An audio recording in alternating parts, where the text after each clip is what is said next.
Hello, everybody. Welcome. Welcome to the White House. It is good to see some old friends and familiar faces. And I want to especially welcome three of our newest board members of the President's Board of Advisors on Historically Black Colleges and Universities. I am so grateful that they've agreed to join, and I'm looking forward to working with all of you. Now, last February, I saw some of you here when I signed the executive order to strengthen the White House initiative on HBCUs. And this is allowing the government to collaborate with educational associations, with philanthropic organizations, and with the private sector to increase your capacity to offer a college degree to as many students as possible. We've also declared this week to be National HBCU Week, and we do this for two reasons. First of all, to remember our history. We remember all the men and women who took great risks and made extraordinary sacrifices to ensure that these institutions that you lead could exist. We remember that at a critical time in our nation's history, HBCUs waged war against illiteracy and ignorance and won. You've made it possible for millions of people to achieve their dreams and gave so many young people a chance they never thought they'd have, a chance that nobody else would give them. And that's something to celebrate, and that's something to be very, very proud of.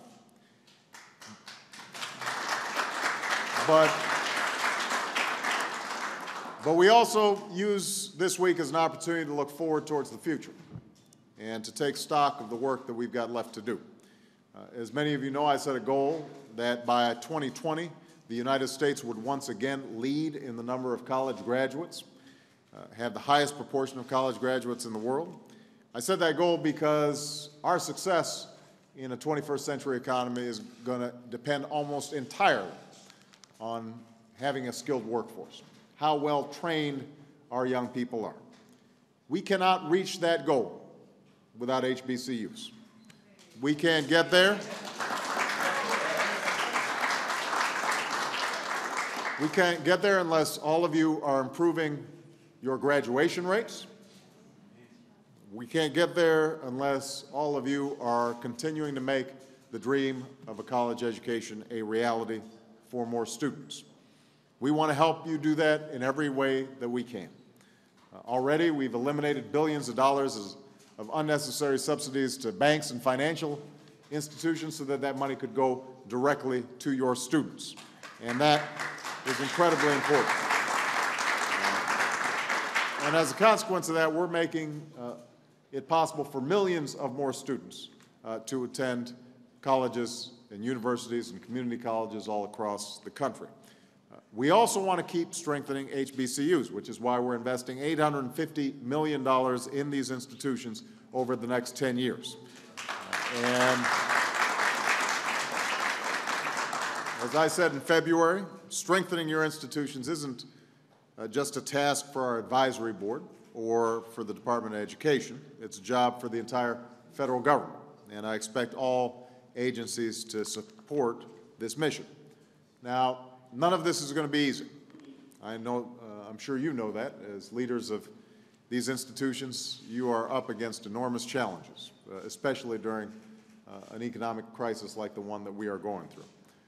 But we all have to try. We have to try. We have to remain determined. We have to persevere. That's what the first founders of HBCUs did. They knew that even if they succeeded, that inequality would persist for a very, very long time.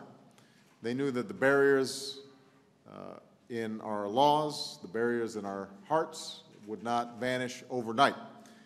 But they also recognized a larger and distinctly American truth, and that is that the right education might one day allow us to overcome barriers, to let every child fulfill their God-given potential.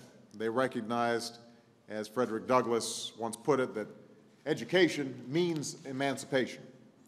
And they recognized that education is how America and its people might fulfill our promise.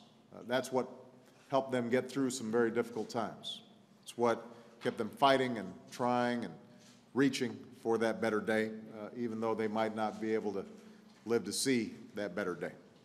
That's the kind of commitment that we're going to need today from everybody here at the White House, from all of you at your respective institutions. We are extraordinarily proud of what you've done, but we've got a lot more work to do, and I just want everybody here to understand that you've got a partner in me, and you've got a partner in the Department of Education, and you've got a department with everybody here at the White House who's absolutely committed to making sure that you can succeed in your mission. So thank you very much, everybody. God bless you. Thank you. Thank you.